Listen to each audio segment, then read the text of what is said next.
सज्जनों और देवियों, मानव जीवन बड़ा अनमोल है। इसकी सार्थकता धंधा करना, पेट पालना, परिवार पालना इतने में नहीं। धंधा तो इसलिए करना पड़ता है क्योंकि पेट पालना है और साथ साथ परिवार पालना है। पेट इसलिए पालना पड़ता है, पेट में कुछ छोड़े बिना जीवन चल नहीं सकता। जीवन किस लिए? कमाते हैं खाने के लिए, खाते हैं जीने के लिए, जीते हैं किस लिए इसका पता नहीं। एक अंधेर खाता जीवन में है, कमाते हैं, खाते हैं, जीते हैं, कीड़े की तरह रेंगते हैं। किसान हैं, मजदूर हैं, व्यापारी हैं, नेता हैं, धार्मिक हैं, सेठ हैं, महाजन हैं, विद्वान हैं, कलाकार हैं, सब कुछ हैं। लेकिन मनुष्यता अगर नहीं है तो कुछ भी नहीं। मनुष्यता क्या है? विवेक जिसमें हो मनुष्य। मननात् मनुष्य है। मनन करने के कारण से ये प्राणी मनुष्य कहलाता है। और जिसमें मनन नहीं है, विवेक नहीं है, वो मनुष्य कहाँ है?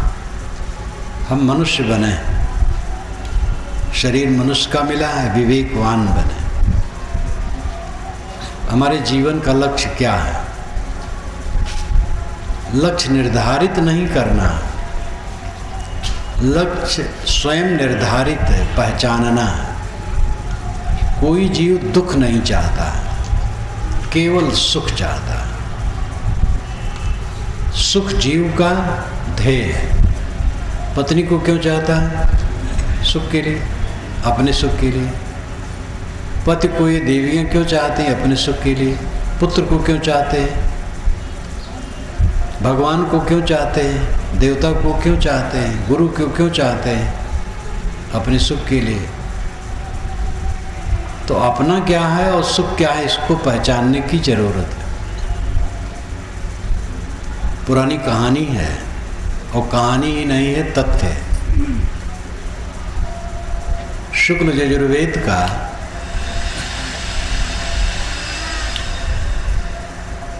शतपथ ब्राह्मण है। हर वेद का ब्राह्मण ग्रंथ होता है। वेदों में मंत्रों के द्वारा सरल रूप से वैदिक ऋषि यज्ञ याग करते थे। पीछे ब्राह्मण ग्रंथ बने जिसमें कर्मकांड का विस्तार और कहानियाँ। शतपथ ब्राह्मण 100 अध्यायों का बहुत विशाल ब्राह्मण है। और उसका अंतिम ब्राह्मण यानी अंतिम खंड उपनिषद है, जिसको बृहदारण्यक उपनिषद कहते हैं। उसमें याज्ञवल्क्य की कहानी है। याज्ञवल्क्य और जनक संवाद उसी में है, ब्रह्मज्ञान पर। याज्ञवल्क्य की 2 पत्नियां थीं। वे कर्मकांडी थे। याज्ञवल्क्य 2 पत्नियां थीं, लेकिन उनके बच्चे का पता नहीं लगता। पुत्रेष्ट यज्ञ दूसरे कराए होंगे, लेकिन स्वयं उनको पुत्र या पुत्री को कुछ पता नहीं लगता है। केवल 2 पत्नियां। उम्र लिखा तो नहीं है, लेकिन अंदाज किया जाता है 50-60 के रहे हुए। तब उन्होंने दोनों को बुलाया। मैत्री और कात्यायनी दोनों के नाम थे। और धन बांट दिया। जीवन भर यज्ञ करवाए थे रजवाड़ों से, रजवाड़ों के यहाँ। इसलिए उनके पास दक्षिणा में मिला हुआ धन बहुत था। उस धन को उन्होंने आधा आधा बांट करके दोनों पत्नियों को दे दिया और कहा, मैं अब संन्यास्त होना चाहता हूँ, घर में नहीं रहूँगा। तो कात्यायनी स्थूल बुद्धि की थी, धन पाके खुश हो गई। मैत्री स्थूल बुद्धि की नहीं थी, बहुत समझदार थी। उसने कहा, भगवान जिसके लिए आप जा रहे हैं वो क्या चीज़ है? मुझे उसका ज्ञान दीजिए। ये धन जो आप दे जा रहे हैं इतना ज़्यादा, क्या इससे मुझे अमरता मिलेगी? तो उस याज्ञवल्क्य ने कहा, धन से अमरता नहीं मिलती, धन से तृप्ति नहीं मिलती। न वित्तेन तर्पणीयो मनुष्यो, मनुष्य धन से तृप्त नहीं होता। इसे सांसारिक सुख जिसे कहते वो मिलेगा। तो मैत्रेयी ने कहा, जिस परम सुख के लिए आप जा रहे हैं उसको बताइए वो क्या है। याज्ञवल्क्य ने कहा, मैं बहुत खुश हूँ तेरे विचार से, बैठ मैं बताता हूँ। तब उन्होंने कहा, गद्यात्मक मंत्र है संस्कृत में, उसका सरल अर्थ यह है कि अरे मैत्रेयी, सब कुछ हम आत्मा के लिए चाहते, अपने लिए चाहते, अपने सुख के लिए चाहते। पत्नी के लिए पति को पति नहीं चाहता, आत्मा के लिए चाहता, अपने सुख के लिए चाहता। पति के लिए पति को पत्नी नहीं चाहती, अपने सुख के लिए चाहती। पुत्र के लिए, धन के लिए, देव के लिए, ब्रह्म के लिए, सब गिनाया। ब्रह्म के लिए लोग ब्रह्म को नहीं चाहते हैं, अपने सुख के लिए चाहते हैं। इसलिए आत्मा वारे द्रष्टव्य, श्रोतव्यो, मंतव्यो, निधिध्यास्तव्य, ये इस गद्यात्मक मंत्र के आखिर में है। क्या मैत्रेयी, आत्मा ही के लिए जब सब चाहा जाता तो आत्मा ही देखने, सुनने, समझने के योग्य है। आत्मा को समझो, आत्मा को पाओ। पत्नी के लिए पत्नी को पति नहीं चाहता, ऐसी पत्नी हो जो असाध्य बीमारी से खाट पर पड़ी हो, डॉक्टर ने कह दिया हो ये स्वयं उठ नहीं सकती है जीवन भर, तो पति यही चाहेगा कि भगवान इसको उठा ले। और पति की इसी दशा हो तो पत्नी यही चाहेगी। पुत्र की दशा हो तो पुत्र के लिए माँ बाप चाहेंगे कि पड़ा पड़ा खाट पर क्या है, तो चला जाता तो अच्छा होता। आप रुपए लेके चल रहे हैं, बीच में बदमाश मिल गए, उन्होंने कहा रुपए रख दो नहीं तो गोली से उड़ा देंगे। अगर आप समझदार हैं तो रुपए रख देंगे, क्योंकि उद्देश्य रुपया नहीं है, अपना सुख है। और जब जीवन ही नहीं रहेगा तो रुपया क्या करेगा? ब्रह्म के लिए कोई नहीं चाहता, आत्मा के लिए लोग ब्रह्म को चाहते हैं। एक कहानी है, 100 फीट ऊंचा एक टीला था। एक नवयुवक उत्साह में उस पर चढ़ गया, कोई ज़रूरत नहीं थी, उत्साह में चढ़ गया। जब चढ़ गया तो चढ़ तो गया, लेकिन उतरने में उसको संकट लगा। और जब आदमी संकटग्रस्त होता है तो देवी देवता मनाता है। तो उसने कहा, हे टीला का देवता, अगर मैं सकुशल उतर जाऊं तो 100 साधु ब्राह्मण खिलाऊंगा। प्रार्थना करने पर यह नहीं कि कोई प्रार्थना सुनता है, किंतु आदमी प्रार्थना करने पर प्रसन्न होता और साहस आता है। साहस आया और 50 फीट उतर आया।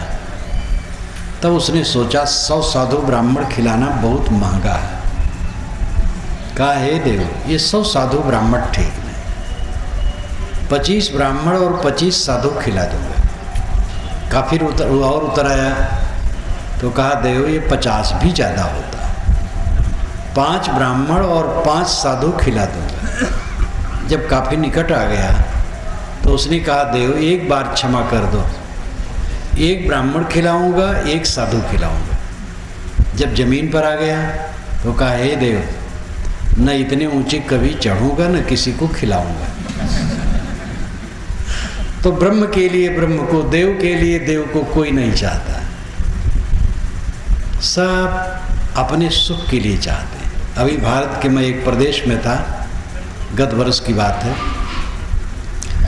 एक प्रेमी गायत्री शक्तिपीठ वाले थे, बहुत समर्पित उसमें थे और मेरे भी प्रेमी थे। जब मैं जाता था तो आकर के पहुंच जाते थे, अपने घर ले जाते थे। वह उसके पंडा थे, पुरोहित थे गायत्री शक्तिपीठ के, लेकिन 3-4 वर्षों से असाध्य बीमारी में सड़ रहे थे एकदम।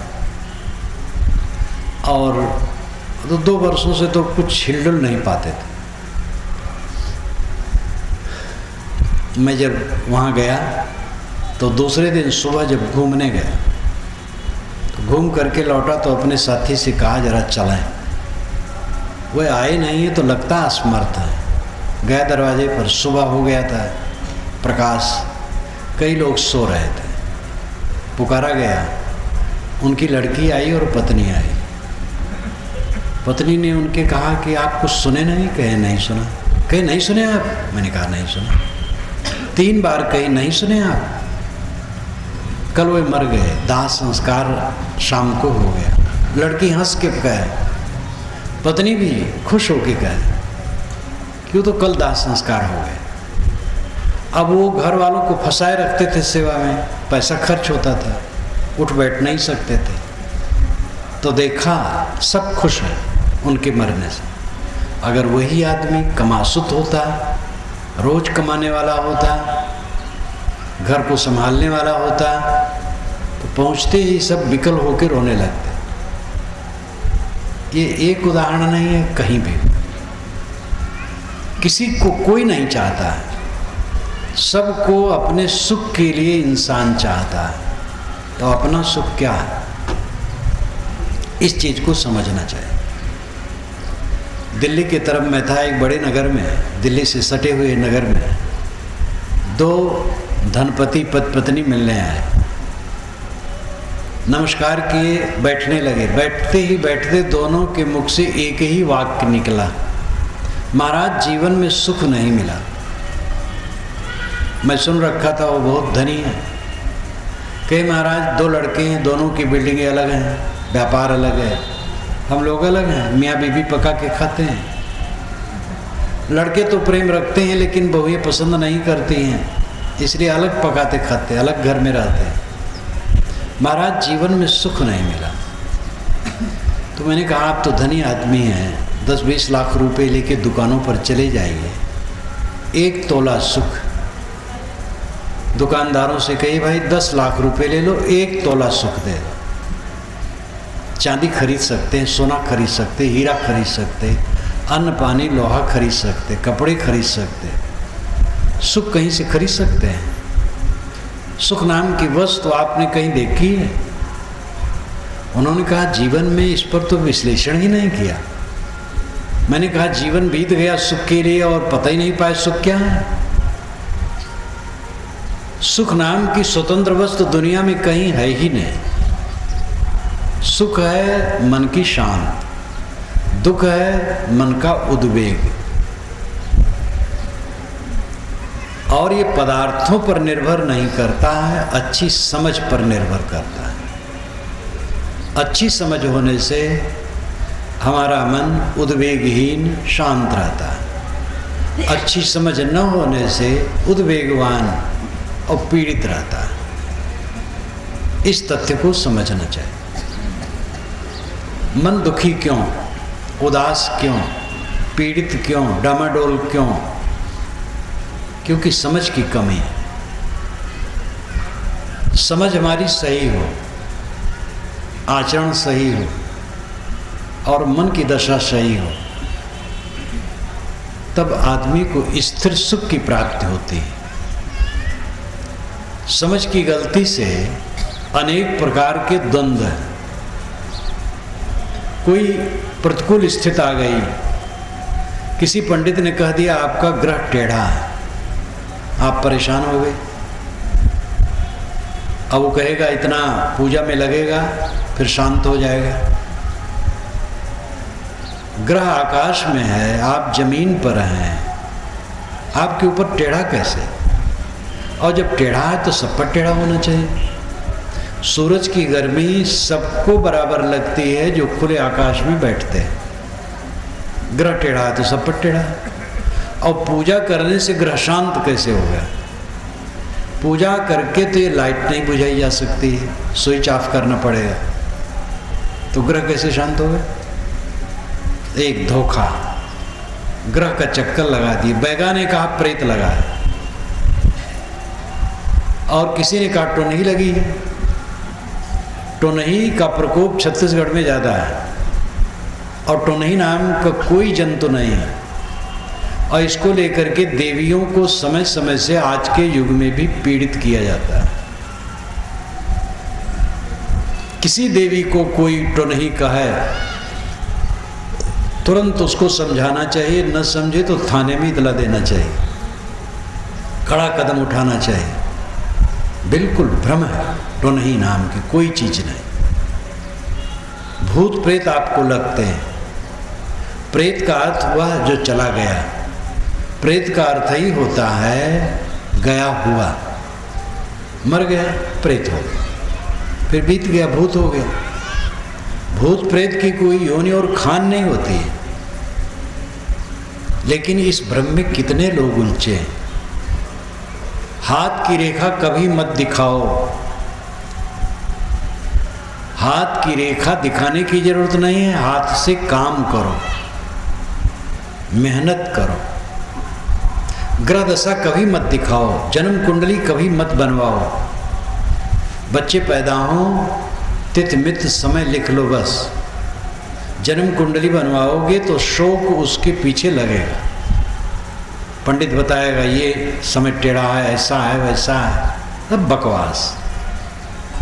कितनी जन्म कुंडलियां मैंने पढ़ी हैं, जिसको लिखा गया था 80 वर्ष जिएगा वो 4 वर्ष में मर गया।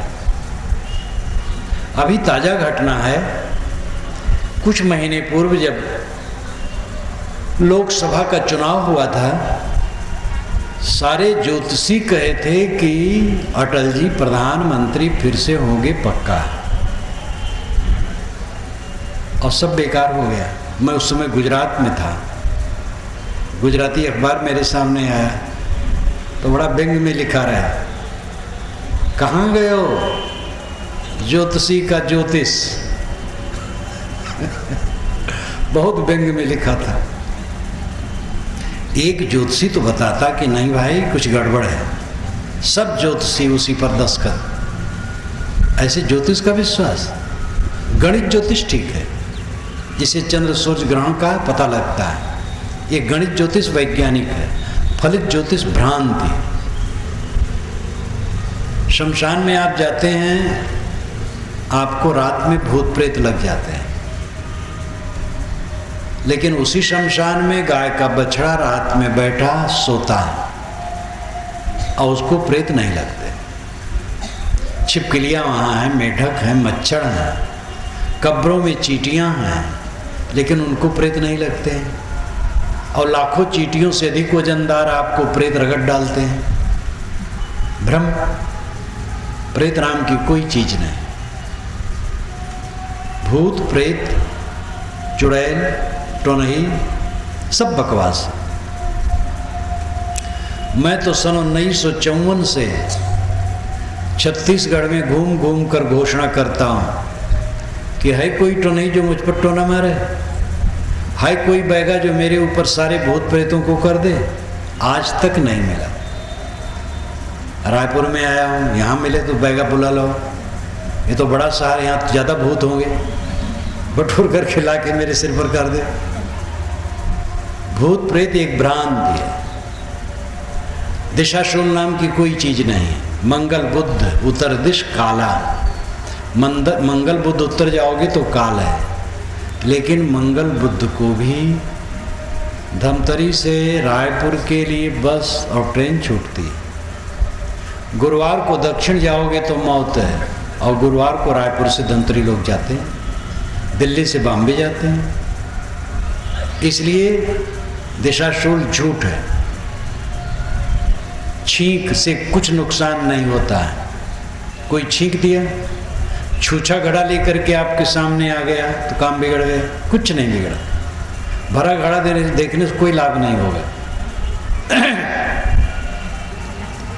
धोबी सामने आ गया तो मंगल हो गया, तेली सामने आ गया तो बंटा ढार हो गया। जिस समाज ने तिलहन का पता लगाया और तेल जैसा गुणकारी पदार्थ दिया, उसको बदनाम किया गया।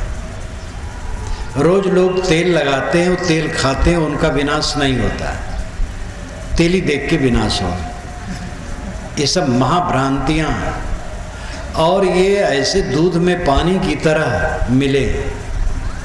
आदमी इसमें भ्रमित है, पढ़े लिखे लोग भ्रमित हैं। इसी छत्तीसगढ़ की बात है, 20-25 वर्ष पुरानी घटना है।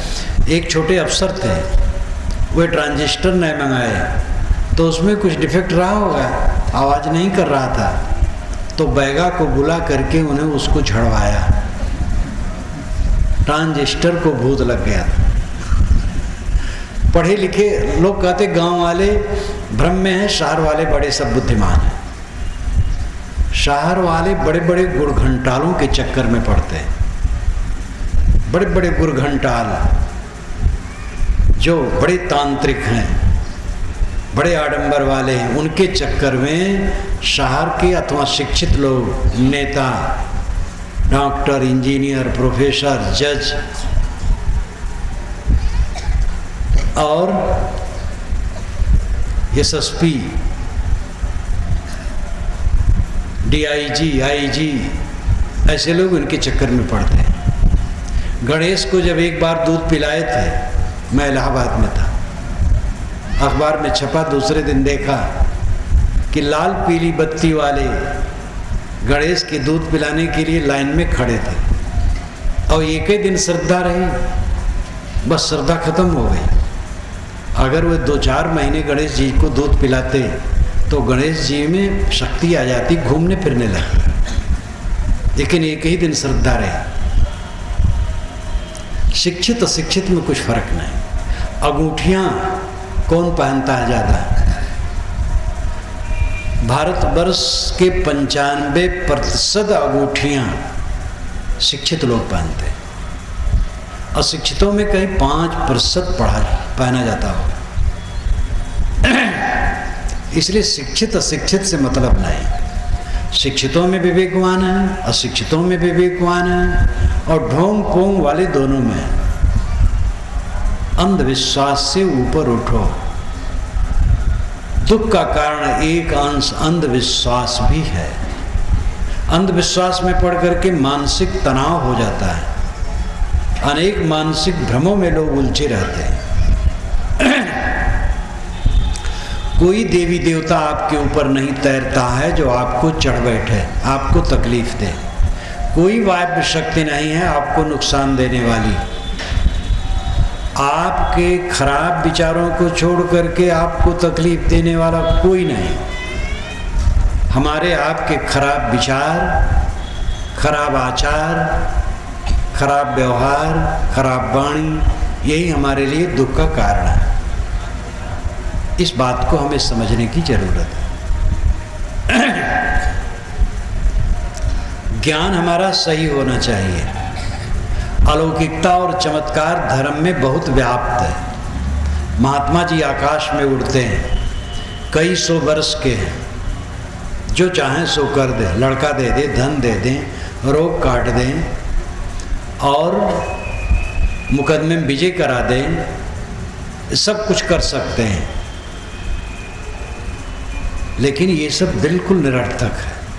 महात्मा का काम है वह मन इंद्रियों पर स्वस्व हो, आत्मसंतुष्ट हो, आत्मतृप्त हो और उसी का प्रकाश समाज में करते हो। यही महात्मा का महात्मापन है। अलौकिकता का जितना प्रपंच है ये धार्मिकों का व्यर्थ गढ़ा हुआ है। एक वकील, एक व्यापारी, एक राजनेता उतना झूठ नहीं बोलता जितना धार्मिक झूठ बोलता है। आकाश पाताल के कुलावे मिला देता है। कितनी धर्म सभाओं में 60-70% महिमा की बात कही जाती है, झूठी झूठी बातें। महात्मा ने 30 फीट की लकड़ी को देखा तो 31 फीट की हो गई। महात्मा ने 4 किलो चावल में भात बनवाया, हजारों लोगों के खिलवाया और एक हंडा भात बच गया। महात्मा जी नदी के पानी पर खड़ाऊं पहने चले गए। महात्मा जी एक ही समय रायपुर में, भोपाल में, लखनऊ में, दिल्ली में, कलकत्ता में एक ही समय भाषण करते रहे। महात्मा जी का शरीर नहीं है लेकिन समय समय से आ जाते हैं अपने भक्तों को संभालने के लिए। ये सब बातें निरर्थक। ऐसी ऐसी बातों को कह करके धार्मिकों ने मनुष्य के मन को कमजोर किया। और जब मनुष्य का मन कमजोर हो जाता है तब उसका आर्थिक शोषण भी किया जा सकता है। पहले बौद्धिक शोषण, तब आर्थिक शोषण।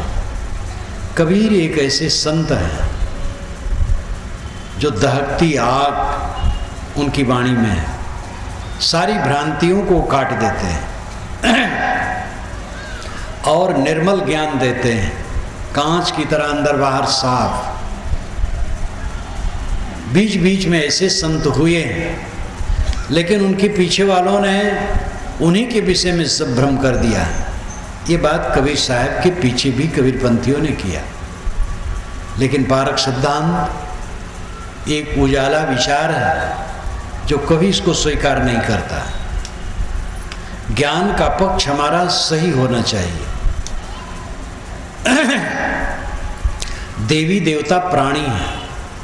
आपका घर, आपके घर में रहने वाले जितने प्राणी हैं वो देवी देवता हैं। उनके पर देवत्व की भावना रखो, फिर पड़ोस वाले, फिर और जितने लोग हैं, प्राणियों को देवी देवता समझो, उनके साथ सुंदर बर्ताव करो। कोई वायु शक्ति आपको परेशान नहीं कर सकती। और जितनी अंदरूनियां हैं सब निरर्थक हैं। आदमी की गलती छोड़कर आदमी को दुख देने वाला कोई नहीं। अगर हमारा मन शुद्ध है, वाणी शुद्ध है, कर्म शुद्ध है, तो हमें कोई तकलीफ नहीं दे सकता।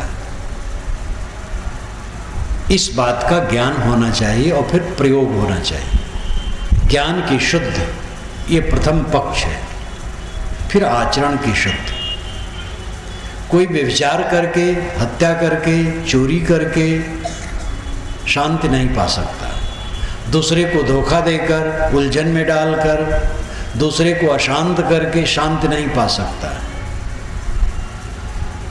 इसलिए चरित्र की उज्ज्वलता अत्यंत आवश्यक है। भिन्न संप्रदायों में भिन्न कर्मकांड और पूजा अर्चा हुआ करती है, और एक दूसरे का नहीं मान सकते हैं। राम राम कहने वाले कृष्ण कृष्ण नहीं कहते, जो कट्टर है।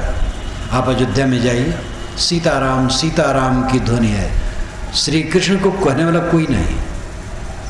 भगत लोग, गृहस्थ लोग रामकृष्ण दोनों कहने पाते लगे। ये कट्टर राम उपासक कृष्ण कृष्ण नहीं कहते।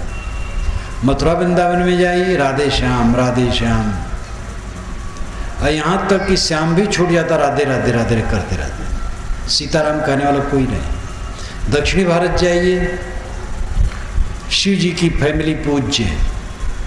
जब मैं वहाँ गया तो एक विशाल मंदिर में, जो 16 एकड़ में जो मंदिर है, एक ही मंदिर 16 एकड़ में।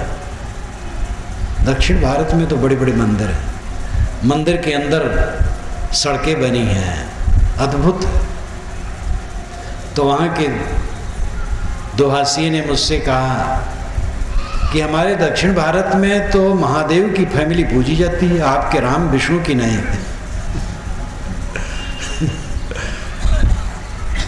अरब में जाइए तो महादेव और रामकृष्ण को कोई पूछने वाला नहीं। अल्लाह अकबर। ये सब पूजा पद्धतियाँ क्षेत्रीय। जो असली पूजा है वो जीवन की निर्मलता। इसलिए सद्गुरु कबीर ने कहा, जो कुछ करो सो पूजा। मैं जो करता हूँ वो पूजा है। कर्म मात्र पूजा बन जाए। दुकान पर सौदा देना ग्राहकों को पूजा बन जाएगा जब हर ग्राहक को देवी देवता माना जाएगा। ईमानदारी से सौदा दिया जाएगा, उचित मुनाफा लिया जाएगा, मीठा बर्ताव किया जाएगा। जब मीठा बर्ताव नहीं करेंगे ग्राहक से, ठगेंगे, धोखा देंगे। और ऐसे क्लर्क अफसर होते हैं जो घर में पूजा या मंदिर में पूजा करके तब आते हैं। लेकिन पूजा की जगह तो ऑफिस है। वहाँ पर जितने ग्राहक काम कराने आते हैं वह सब देवी देवता, भगवान भगवती, उनका काम उन्हें करना चाहिए। लेकिन जो असली देवी देवता आते हैं ऑफिस में, उनकी खुराक को क्लर्क और अफसर छीनते हैं, और उन्होंने ऐसे भगवान को खिलाया है जो एक दाना खाता नहीं। घर में भोग लगाए हैं भगवान को, देवता को, और भोग लगा करके कुल स्वयं खा गए।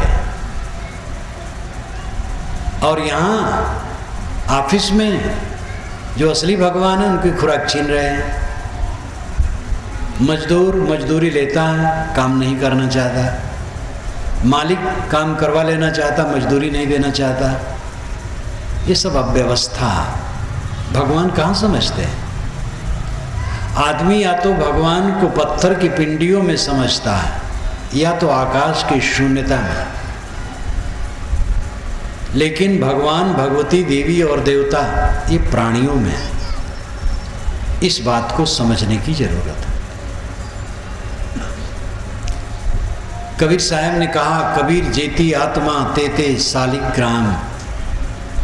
जितनी आत्माएं सालिग्राम भगवान है, ये दृष्टि आए बिना काम नहीं बनेगा। राष्ट्रीय भावना का वर्णन होता है। वस्तुतः पूरी दुनिया से राष्ट्रीय भावना खत्म हो जाए तो दुनिया का बड़ा मंगल हो जाए। लेकिन राष्ट्रीय भावना रहती है तो हमें भी वो करना पड़ता है।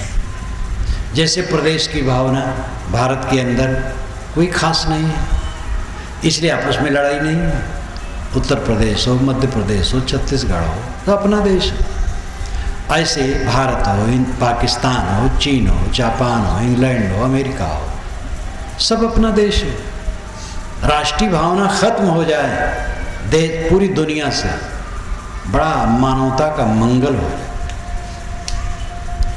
लेकिन राष्ट्रीय भावना दिखावा का हर जगह के नेता उठाते हैं और वे राष्ट्र के भक्त बनते हैं, इसलिए दूसरे देश वाले भी करते हैं। अभी देखो, आप लोग अखबार पढ़े होंगे, मुझे एक साधु ने पढ़ के दिखाया 2 दिन पूर्व कि कश्मीर से एक बस चली पाकिस्तान के लिए, और पाकिस्तान से जब यहाँ आए तो मिट्टी पर अपना सिर रख दिए और एकदम रुआंसे हो गए। इधर से उधर गए तो गदगद हो गए। तो आम जनता पाकिस्तान की हो, हिंदुस्तान की हो, वो प्रेम से रहना चाहती है। ये राजनेता लोग भटका देते हैं अपने स्वार्थ के लिए। ऐसा ऐसा स्टेटमेंट देते हैं कि मालूम होता है यही राष्ट्र के सच्चे भक्त हैं। राष्ट्रभक्ति के नाम पर राजनीति की जाती है, इसको भुनाया जाता है। और इसको कोई कह नहीं सकता है कि भाई राष्ट्रभक्ति तो होनी चाहिए, और राष्ट्रभक्ति के अंदर में धोखा रहता है। जाति भक्ति के विषय में यही बात है, सवर्ण अवर्ण, ब्राह्मण अब्राह्मण, हिंदू मुसलमान, सब बकवास। राष्ट्रभक्ति है राष्ट्र के समस्त प्राणियों के प्रति एकत्व की भावना में। केवल जमीन राष्ट्र नहीं है। अगर जमीन राष्ट्र है तो चंद्रलोक राष्ट्र है, लेकिन चंद्रलोक को कोई राष्ट्र नहीं मानता है, क्योंकि वहाँ प्राणी है ही नहीं। वस्तुतः ये प्राणी राष्ट्र है। ठीक है कि भूमंडल पर प्राणी रहते हैं, लेकिन प्राणी राष्ट्र है। भारतवर्ष हमारा राष्ट्र है। भारतवर्ष में रहने वाले जितने मनुष्य हैं उनके प्रति एकत्व की भावना राष्ट्रीयता है। और अब इसमें छीछल इधर की जाएगी, ये हिंदू हैं, ये गैर हिंदू हैं, देश को तोड़ा जाएगा, नुकसान होगा, कोई फायदा नहीं होगा। देश में हिंदू रहेंगे, गैर हिंदू रहेंगे। 20-25 करोड़ तक गैर हिंदू यहाँ हैं, और इनको कोई क्या करेगा? और ये बात सब समय रही है। वेद क्या कहता है? वेद की ऋषि कहते हैं, जन्म बिभ्रति बहुधा विवाचसम नाना धर्माणम पृथ्वी यथौकुसम सहस्रम धारा दृढ़स्य मेदुहाम ध्रुव धेनुर्नप स्फुरंती। हे पृथ्वी माता, ये भूमि सूक्त है अथर्ववेद में, एक बहुत लंबा सूक्त है, बहुत मंत्र है भूमि सूक्त। वेद क्या कहते हैं मेरी एक पुस्तक है 700 पृष्ठों की, 121 संदर्भों में वेद के सारे विषय बड़े सरल ढंग से रख दिए गए हैं, आप हिंदी में ठीक से समझ सकते हैं। भूमि सूक्त को भी मैंने विस्तार से रखा है, उसी में एक मंत्र है। ऋषि कहते हैं, हे पृथ्वी माता, तुम जनों को अपने में वैसे रखती हो, मनुष्यों को अपने में वैसे रखती हो जैसे घर परिवार के सभी सदस्यों को अपने में रखता है। जन्म बिभ्रति बहुधा विवाचसम नाना धर्माणम पृथ्वी यथौक्सम। यथौक्सम यथा ओकसम, ओकस नाम घर, घर जैसे परिवार के रजोगुणी तमोगुणी सतोगुणी सभी मनुष्यों को अपने में रखता है, किसी को अलग नहीं करता है। ऐसे पृथ्वी माता बहुधा विवाचसम, बहुत भाषा बोलने वाले, नाना धर्माणम, नाना संप्रदायों में चलने वाले मनुष्यों को तुम अपने में रखती हो। ये मीठी भाषा में प्रयोग। कवि ईंट पत्थर से भी बात करता है।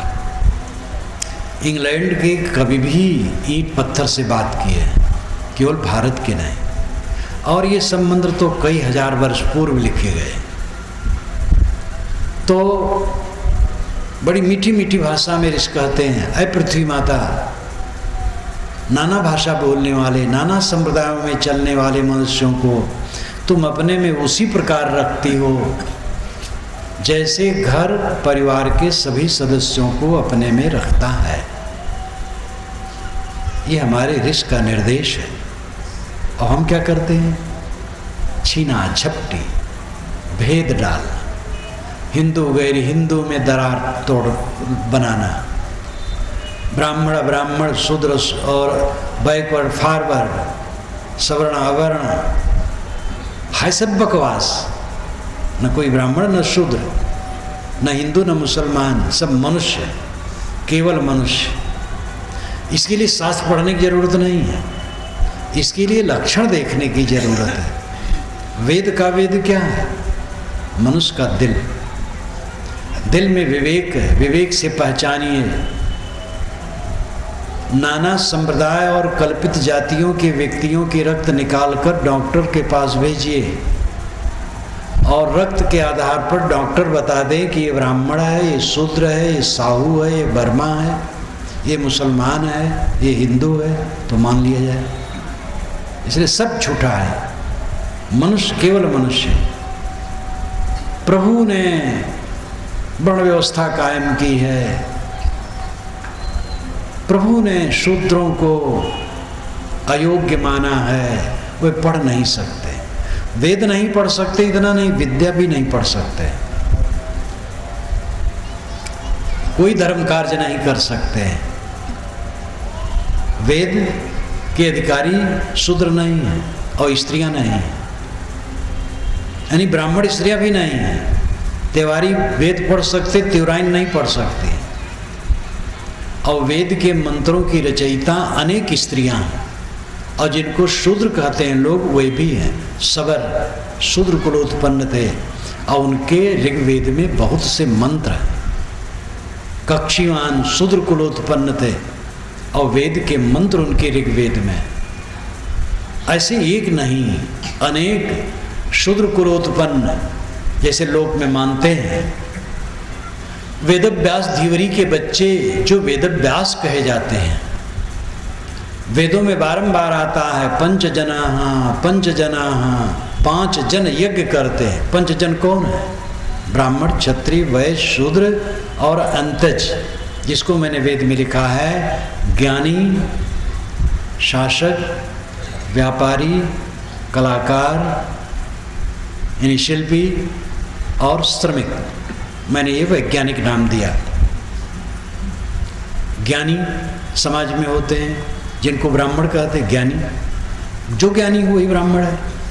फिर शासक वही क्षत्रिय, और फिर व्यापारी, और फिर शिल्पी जो कलाकार हैं विविध क्षेत्रों के। और अंतिम श्रमिक।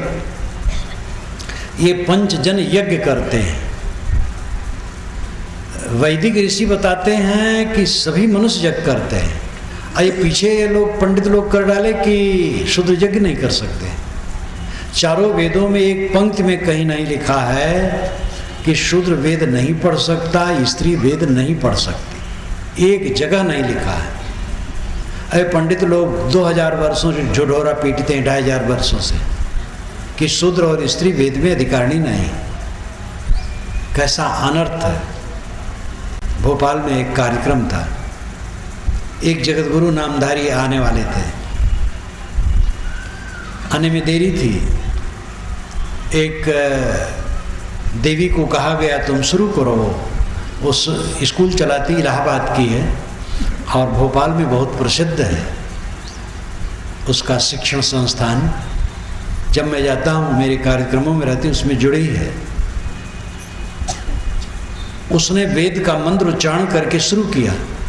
इतने में जगतगुरु नामधारी की गाड़ी आ गई परिसर में और उनके कान में वो आवाज़ पड़ गई और एकदम खफा हो गए। ये तो कोई स्त्री है, वेद मंत्र उच्चारण कर रही है, कितना अनर्थ। बावेला मच गया। ये आज के युग में 21वीं सदी में। और जगतगुरु नामधारी जितने हैं वो विद्वान माने जाते हैं। कौन से विद्वान हैं? वेदों को झांके कभी, और झांक करके अगर अपनी आंख में धूल झोंकना और समाज की आंख में धूल झोंकना है तो झांकने का मतलब क्या हुआ? चारों वेदों में कोई मंत्र दिखावें जिसमें लिखा हो कि स्त्री वेद नहीं पढ़ सकती। ये बतावें कि शूद्र वेद नहीं पढ़ सकता।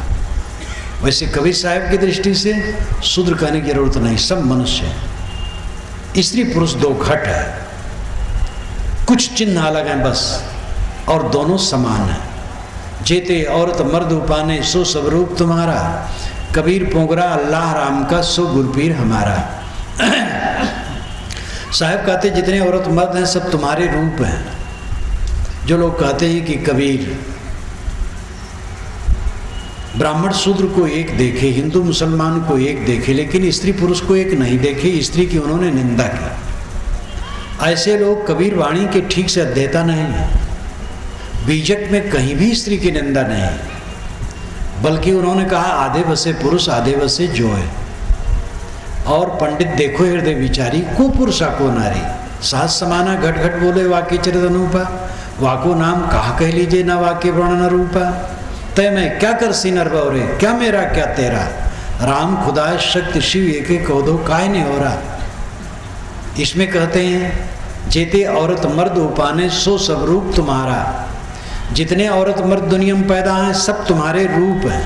अब इससे अधिक एकता और क्या होगी। कबीर पोंगरा अल्लाह राम का सो गुरुपीर हमारा। कबीर कहते हैं जो अल्लाह और राम का पोंगरा हमारा गुरुपीर है। राम से अभिप्राय है हिंदू समाज का ईश्वर, अल्लाह से अभिप्राय सामी समाज का ईश्वर। यहूदी ईसाई और इस्लामी शामी कहलाते हैं। शाम हेम एपेत ये 3 नूह के पुत्र थे। पुरानी बाइबिल में एक कथा थी। शाम के वंशज यहूदी हैं, यहूदी से ईसाई निकले और इस्लाम उसी से निकला, इसलिए यहूदी ईसाई इस्लामी तीनों को सामी कहा जाता है। इनके पोंगरा बालक नूर, ईसा मूसा मोहम्मद दाऊद और राम से भी प्राय हिंदू समाज का ईश्वर, और उसका नूर उसका पोंगरा विष्णु ब्रह्मा राम कृष्ण शिव। साहब कहते सो गुरुपीर हमारा, ये सब हमारे गुरुपीर है। एक साथ सामी परंपरा के महापुरुषों और आर्य परंपरा के महापुरुषों को लेकर इतनी एकता की बात कहने वाला केवल कबीर है। किसी की हिम्मत इतनी उदारता से नहीं है कि ऐसा कह सके। कबीर की बात मान ली गई होती उसी जमाने में पाकिस्तान न बनता। किस लिए पाकिस्तान, सब मनुष्य हैं, उसमें हिंदुस्तान पाकिस्तान क्या। कबीर साहब अपने ज़माने में चाहे थे कि मानव मात्र का समान अधिकार सभी दिशाओं में हो। उनकी वाणी बीजक है, आप पढ़िए देखिए। मानव मात्र समान अधिकारी सब दिशाओं में सभी क्षेत्रों में हो, कोई किसी को अछूत न कहे। और ये उनकी चिंता भारत आज़ाद होने पर कानून के रूप में बदल गए। आज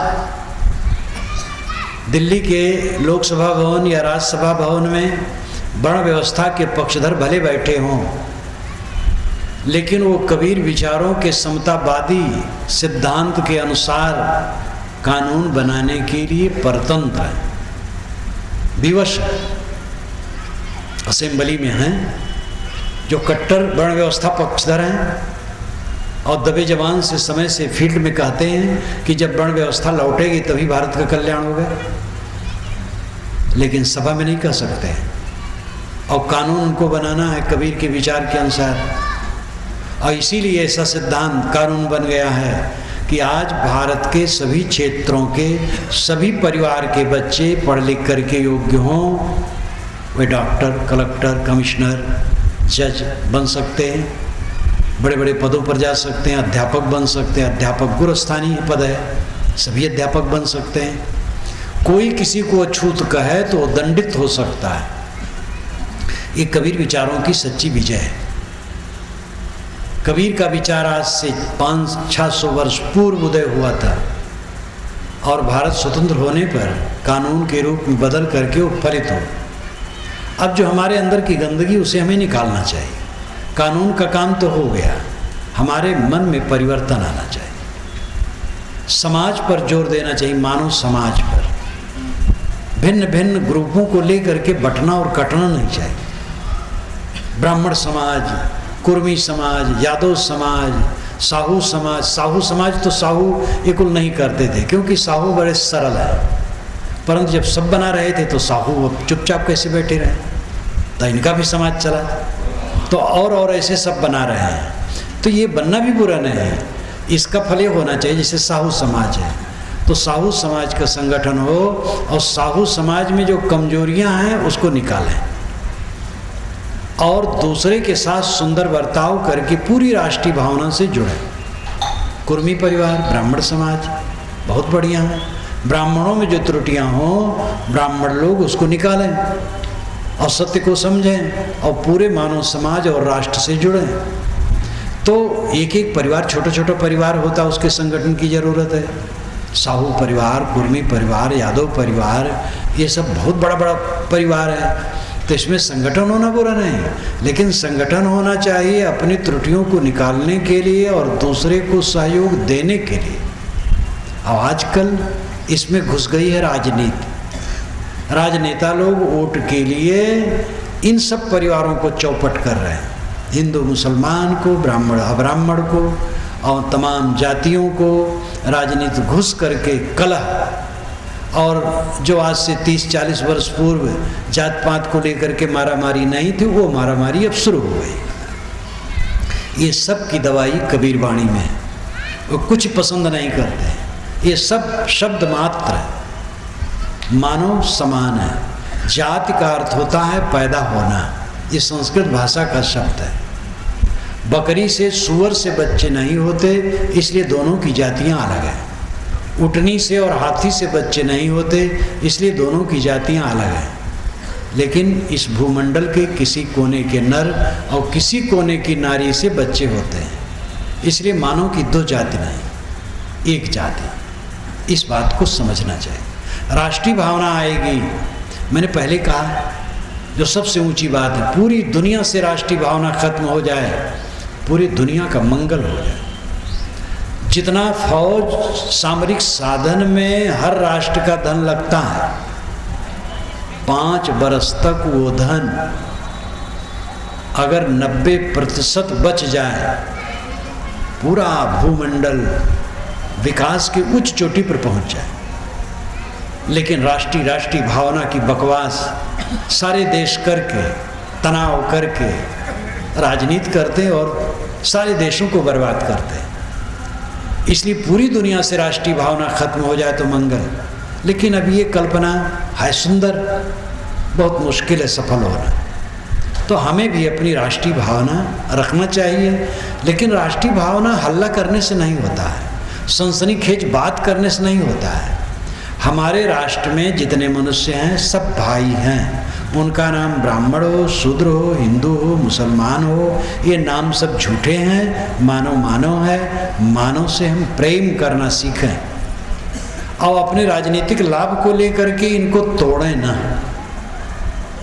कबीर साहब की जबरदस्त अपील है, आचार विचार की पवित्रता, ये सबसे बड़ी पूजा है। फिर पूजा अपने अपने संप्रदाय के अनुसार कोई करना चाहे करे, अपने संप्रदायों के पूजा पद्धति के अनुसार कोई कर्मकांड करे और दूसरे का आदर करे। और अंत में इन सारी पूजा पद्धतियों से जो ऊपर की चीज है वह है मानवता। मानवता का अर्थ है दूसरे से जो हम अपने लिए चाहते हैं वही दूसरे के लिए करें। इन बातों को समझना और आचरण में लाना, अंततः अपने को पहचानना, मैं कौन हूँ, ये जगत क्या है, मेरा संसार का कितना संबंध है। एक वाक्य लें, मैं कौन हूँ और मेरा क्या है, इतने को पहचान है। जिंदगी बीत गई, मैं कौन हूँ पता नहीं, मेरा क्या है पता नहीं, बस अंधाधुंध मेरा ये मकान है, मेरी फैक्ट्री है, मेरा खेत है, मेरी दुकान है, मेरा आश्रम है, मेरा संप्रदाय है, मेरा भक्ति, चले गए, मर गए, सब मेरा कुछ नहीं। मैं कौन हूँ, मेरा क्या है। मैं कहने वाला आत्मा है, देह नहीं है। देह तो एक खोल है, इसमें बैठा हुआ आत्मा मैं और तू कहता है। मैं आता हूँ, मैं जाता हूँ, मैं काम करूँगा, मैं काम नहीं करूँगा, मैं तुम्हारी बात को मैंने तुम्हारी बात को मान ली, मैं तुम्हारी बात नहीं मान सकता। ये मैं जो सबके अंदर में चलता रहता, वो कौन है? वह मैं तत्व ही आत्म तत्व है।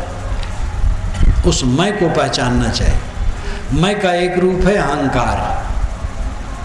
देह नाम रूप को लेकर के जो मैं भाव है अहंकार है, और आत्मा को जो लेकर के मैं भाव है वो बोध है, वास्तविकता है। जैसे आपा का मतलब अहंकार, अब आपा का मतलब है आत्मभाव, अपने स्वरूप की पहचान। मैं देहांत भाव लेकर के अगर है तो अहंकार है, अब आत्मा को लेके है तो बोध है। मैं कौन हूँ? मैं स्त्री पुरुष नहीं हूँ, काला गोरा नहीं हूँ, ब्राह्मण शूद्र नहीं हूँ, हिंदू मुसलमान नहीं हूँ, मोटा और पतला, लंबा और छोटा नहीं हूँ। मैं तो शुद्ध चेतन हूँ। हंस न नारी पुरुष है, यह सब काल कुफन। हंस नारी पुरुष नहीं, आत्मा नारी पुरुष नहीं। नारी पुरुष का तो ये शरीर है, कोई पीला कपड़ा पहना, कोई सादा कपड़ा पहना, ऐसे कोई नारी का शरीर धारण कर लिया, कोई नर का, लेकिन अंदर का जो आत्मा है न नर है न नारी है, तो शुद्ध चेतन है, निर्मल है। अपने स्वरूप को पहचानो, अपने स्वरूप में लौटो। जीवन की कृतार्थता इसी में है। साथ साथ ये समझने की जरूरत है कि मेरा क्या है। ये समझना बड़ा गूढ़ नहीं है। जिस दिन शरीर छूटता है मेरा क्या रह जाता है। राव जी 5 बरस तक प्रधानमंत्री थे आपके ज़माने में। अभी कुछ दिन हुआ शरीर छूट गया, अब उनका क्या? जवाहरलाल चले गए, लाल बहादुर शास्त्री चले गए, इंदिरा गांधी चली गई, राजीव चले गए, कौन बैठा है? ये बहुत साफ है कि मैं जो जीवन भर मालिक बना बैठा रहता हूँ, एक धोखा है। एक कण इस दुनिया में मेरा नहीं है, मेरा मालिकपना धोखा है। किसका मालिक हो? कौन किसका मालिक है?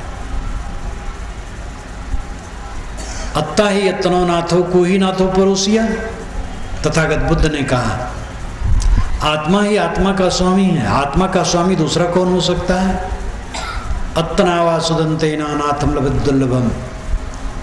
जो आत्मा को सुदांत कर लेता है, अपने आप को संतुलित कर लेता है, वो दुर्लभ स्वामित्व को प्राप्त करता है। परमात्मा की प्राप्ति, ईश्वर की प्राप्ति, मोक्ष की प्राप्ति, ये शब्द अलग अलग हैं, भाव अलग अलग नहीं। और ये बाहर कोई वस्तु नहीं है। चारों वेदों में कहीं नहीं लिखा है कि बाहर से कहीं परमात्मा मिलता है। 6 शास्त्रों में कहीं नहीं लिखा है। समस्त प्रामाणिक उपनिषदों में कहीं नहीं लिखा है। ये पुराणों और महाकाव्यों में लिख डाला गया है। इसमें आम जनता को बहकाने के लिए बड़ी बड़ी प्रपंच की बातें हैं।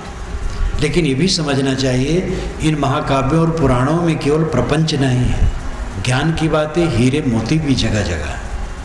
इसलिए निरादर नहीं होना चाहिए, नीरछीर विवेकी होना चाहिए। कबीर साहब ने आपको क्या राय दी?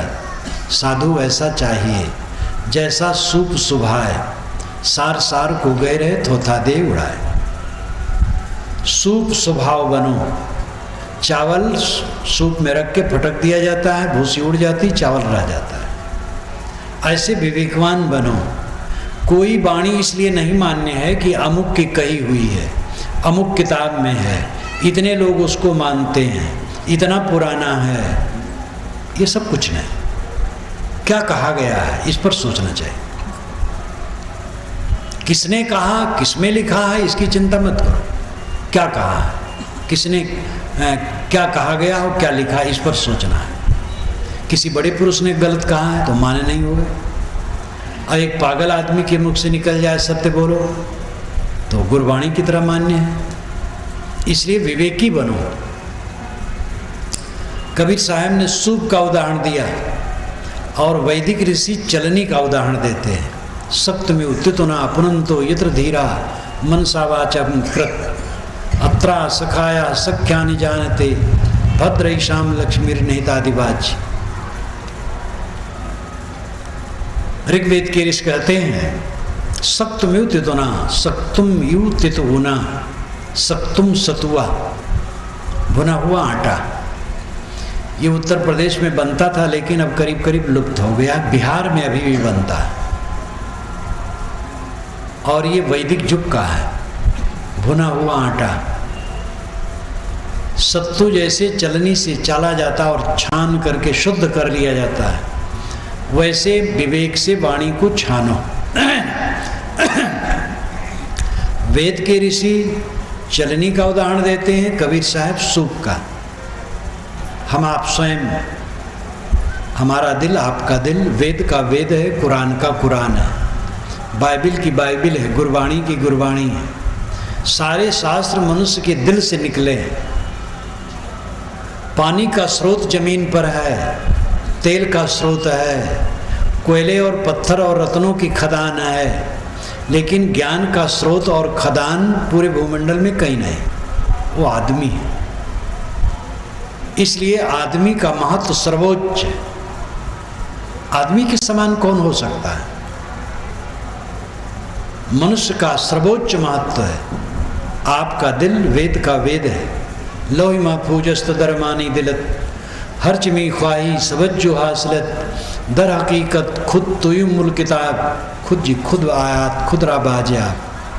मनुष्य का दिल लोही महफूज है, सुरक्षित चित्रपट है। हर काबिल चीज़ इंसान को अपने दिल से निकालना चाहिए और कुरान की आयतों को भी अपने दिल से निकालना चाहिए। सर्वासाम विद्यानाम हृदयम एव एकायनम, इस संस्कृत के पंडितों ने भी कहा। समस्त विद्याओं का केंद्र मनुष्य का दिल है। आप अपने दिल से पूछिए तो दिल क्या बताएगा? परमात्मा पाना नहीं है, मोक्ष पाना नहीं है, अपने को ठीक करना। जब हम अपने मनवाणी को पूरा ठीक कर लेंगे तो वो दशा आ जाएगी जो हम पाना चाहते हैं, क्लेश रहित मन। तथागत बुद्ध ने कहा मनो पुब्बगमा धम्मा मनो सेठा मनोमया मन साचे बुद्धे ना भासति वा करोति वा ततो नम दुख मनवेद चक्कम वा बहतो पदम। मन पूर्वगामी है, श्रेष्ठ है। बुरी भावना रख करके जब बोला और काम किया जाता है तब उस आदमी के पीछे दुख उसी प्रकार लगे रहते हैं जैसे गाड़ियों में जुड़े बैलों के पीछे उनके चक्के लगे रहते हैं। लेकिन मनसा चे प्रसन्नेना भासति वा करोति वा ततो नम सुख मनवेद छाया वा अनपायिनी। जो प्रसन्न मन से बोलता और काम करता है उसके पीछे स्थिर सुख उसी प्रकार लगा रहता है जैसे आदमी के पीछे छाया लगी रहती है। ये बिल्कुल वैज्ञानिक कथन है। हमें और आपको दुख और सुख कहाँ से आते हैं? हमारी करनी के परिणाम है। किसी ने हमें दुख दिया ये कहना बिल्कुल झूठ है। किसी ने हमें गाली दी, ये हो सकता है, हमारा अपमान किया, हमें बदनाम किया, हमारी कोई चीज़ छीन लिया, ये कर सकता है, लेकिन हमें वो दुखी नहीं बना सकता है। अगर हम मजबूत हैं तो अपने नाम रूप की निंदा पा करके हम दुखी क्यों होंगे? नाम रूप दोनों झूठा है।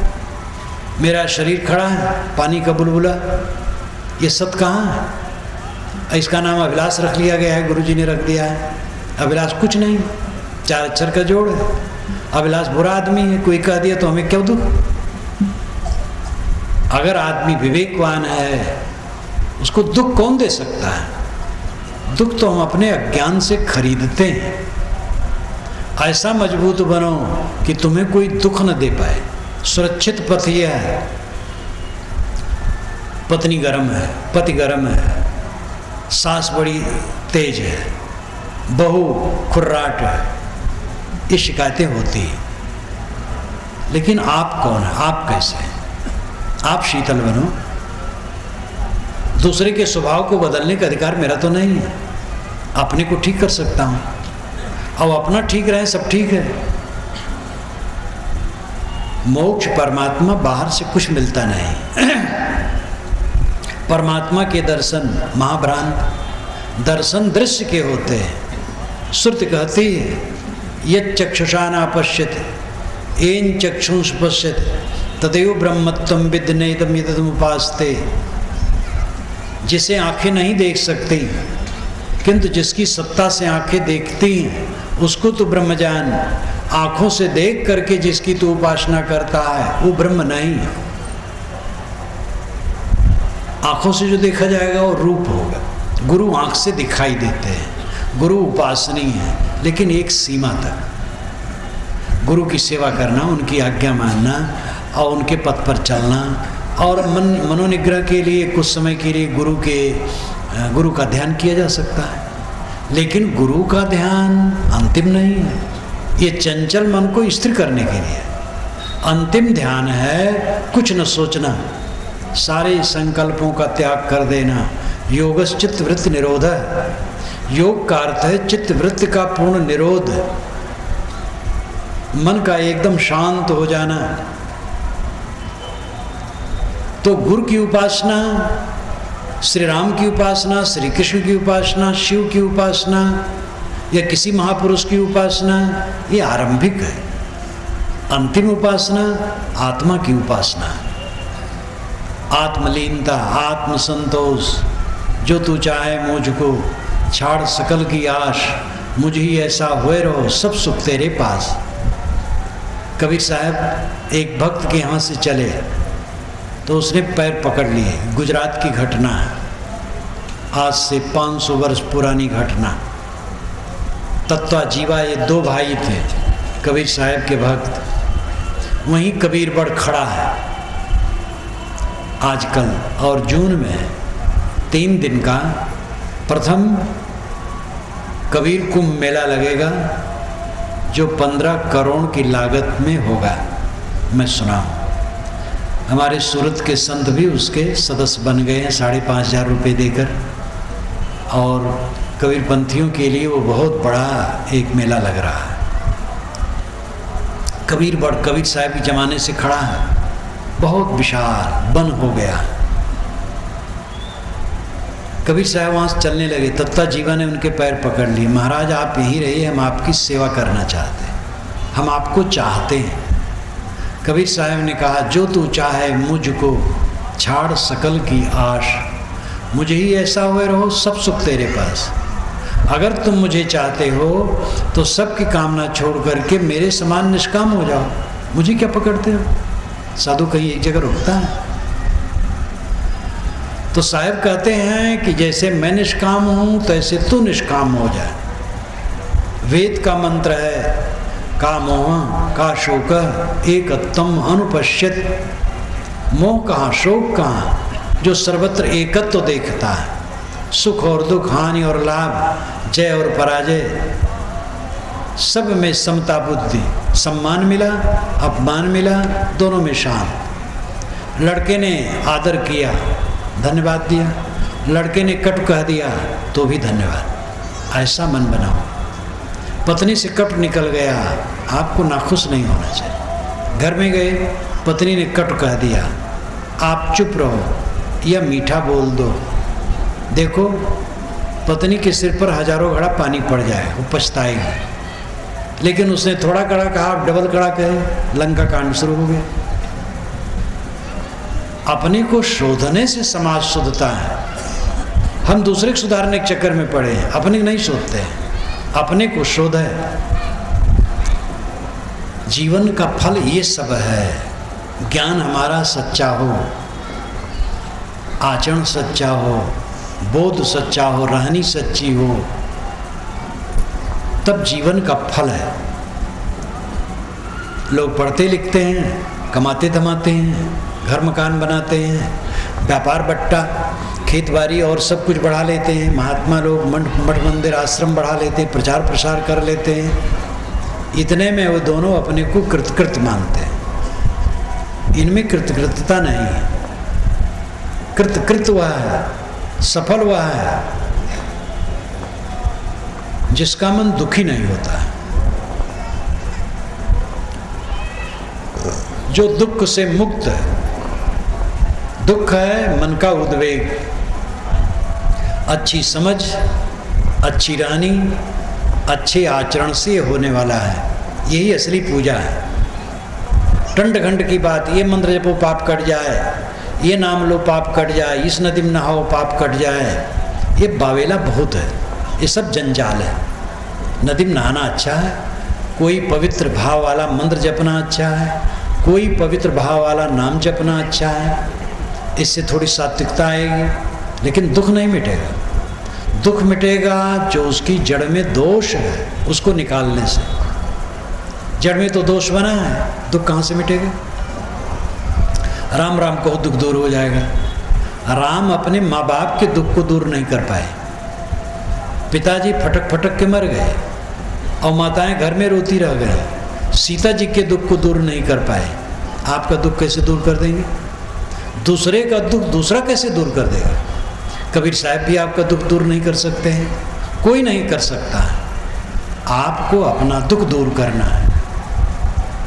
कबीर साहब, राम जी, संत ईसा, हजरत मोहम्मद, तथागत बुद्ध, महावीर स्वामी, स्वामी दयानंद, विवेकानंद, नानक साहब, हजारों नाम महापुरुषों के लिए जाएं। इन महापुरुषों के अच्छे निर्देश को लेकर के हमें स्वयं काम करना पड़ेगा। ये हमारा दुख कैसे दूर कर देगा? ईश्वर दुख दूर कर देगा? ईश्वर बेचारा दुख दूर कर पाता तो घूस इतना चलता, मिलावटबाजी इतनी चलती। घी में चर्बी और घी में चर्बी लोग मिलाते हैं और डालडा में चर्बी मिलाते हैं, डालडा में चर्बी मिलाते हैं और तमाम मिलावटबाजी चलती है। इतना करोड़ों करोड़ों का गबन लोग करते हैं, राजनेता लोग। सामूहिक हत्याएं की जाती हैं। ईश्वर अगर ठीक कर पाता तो ये सब ठीक न कर देता? ईश्वर विश्वव्यापी नियम है। ईश्वर कोई व्यक्ति नहीं है। नियम सर्वत्र व्याप्त है। नियम के विरुद्ध काम करोगे दंड पाओगे। नियम किसी को रोकता नहीं है। आप आग छुओ न छुओ, आग कुछ नहीं बोलेगा। छू जाओगे तो जल जाओगे और नहीं छुओगे तो जलाने नहीं आएगा। नदी बह रही है, आपको घसीटने नहीं आती है, उसमें कूदोगे और तैर नहीं सकते तो डूबोगे। विश्वव्यापी नियम ही ईश्वर है। ईश्वर कोई व्यक्ति नहीं है जो लड्डू चाहता हो प्रार्थना चाहता। ईश्वर का नाम लो तो पाप काट देगा। मालूम होता है कि अपना नाम लेवाने के लिए वो बड़ा उतावला रहता है, बड़ा खुशामद पसंद है। जब उसका नाम लोगे तो गदगद हो जाएगा और लड्डू चढ़ाओगे तो और खुश हो जाएगा। ये आदमी की कमजोरी है और ईश्वर पर व्यर्थ थोपा गया है। ऐसा कोई ईश्वर नहीं है जो नाम लेने से खुश होता है और लड्डू चढ़ाने से सब कुछ कर देता है। ईश्वर विश्वव्यापी नियम है, उसको पहचानें, नियम से चलें। छोटा सा नियम है, आपके पेट में आपकी आंत जितना पचाती है उतना खाओगे तो सुखी रहोगे, ज़्यादा खाओगे कोई ईश्वर पचा नहीं पाएगा। अपने आंत को समझो, पहचानो और संतुलित खाओ, सुखी रहो। ज़्यादा खा लिए, राम नाम लो, अल्लाह नाम लो, पचेगा नहीं। गुरु का चरणोदक पियो, पचेगा नहीं। कबीर कबीर कहो तो भी पचेगा नहीं। इसलिए इन बातों पर ध्यान देने की ज़रूरत है। कबीर साहब का जो ज्ञान है वो वैज्ञानिक है, उनका बीजक आप पढ़ें। धर्म के क्षेत्र में वे विज्ञान उपस्थित करते हैं, चाहे समाज के क्षेत्र में हो, चाहे धर्म के क्षेत्र में हो, चाहे अध्यात्म के क्षेत्र में हो, सब जगह उनका विचार एकदम वैज्ञानिक है। अद्भुत बात है। कबीर बीजक पर जब मैं व्याख्या करता था, कई बार कलम रख करके सोचता रह जाता था। उस अंधे युग में इतना तर्कपूर्ण विचार करना, आज ऐसे विज्ञान के युग में लोग पोगापंथी बात करते हैं। कौन ज़्यादा पढ़ा लिखा है? लोग कहते कबीर अनपढ़ है, लेकिन कबीर की बात आप देखें, अंधविश्वास को सब उड़ा देते हैं। धर्म के नाम पर ढोंग पोंग व्याप्त है और सबको काट करके अलग कर देते हैं। सत्य का बोध उनकी वाणी में है। कबीर वाणी का अध्ययन कबीर पंथ का अध्ययन नहीं है। कबीर पंथी नहीं थे और कबीर वाणी कबीरपंथी वाणी नहीं है। बीजक पूरा पढ़ डालिए, कबीर पंथ शब्द उसमें नहीं है, न कबीर पंथ की कोई नियमावली है।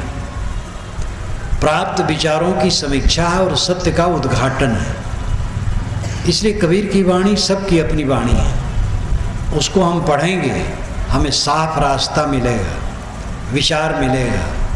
मैंने आपसे कहा था कि ये मानव जीवन की सफलता कमाने खाने परिवार पोसने मात्र में नहीं है। कमाना खाना परिवार पोसना एक मजबूरी है, ये करना पड़ेगा, लेकिन बस इतने में रुक जाए। मैं कौन हूँ, जीवन क्या है, हमारा कर्तव्य क्या है, जीवन का उद्देश्य क्या है?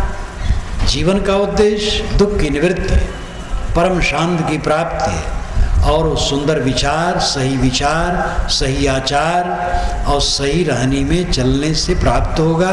धन विद्या पद से नहीं प्राप्त होगा। बहुत धन बटोर लो तो सुखी हो जाओगे, बहुत विद्वान हो जाओगे तो सुखी हो जाओगे, बड़े ऊंचे पद पर चले जाओगे तो सुखी हो जाओगे, ये भ्रम है। जगत गुरु बन जाओगे तो सुखी हो जाओगे, भी भ्रम है। सुखी हुआ होगा जिसका मन निर्मल है, वाणी निर्मल है, कर्म निर्मल है, जिसे आत्मबोध है, आत्मशोध है और आत्मा में संतोष है। इसी के साथ मैं अपनी वाणी को विराम देता हूँ।